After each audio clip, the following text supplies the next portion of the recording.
Сегодня во всем мире отмечают День учителя. О том, как отметили праздник в Центре дополнительного образования города Ленска, расскажет Светлана Балеева. В этот день чествуют людей, посвятивших свою жизнь одному из самых важных и благородных в земле занятий – учительскому труду.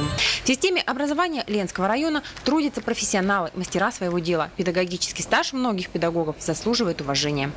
Ваши воспитанники, уважаемые педагоги, показывают блестящие результаты в урочной и во внеурочной деятельности, принося славу нашему городу, району и даже республике.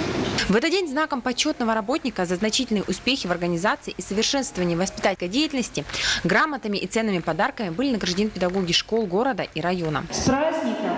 Желаю вам профессионального творчества, профессионального роста. Желаю вам здоровья. Это главное в нашей жизни, потому что все равно среди нас очень мало молодых учителей. Закончилось торжественное мероприятие праздничным концертом творческих коллективов города. Светлана Балеева, Алексей Семенов, НВК Саха, Ленск.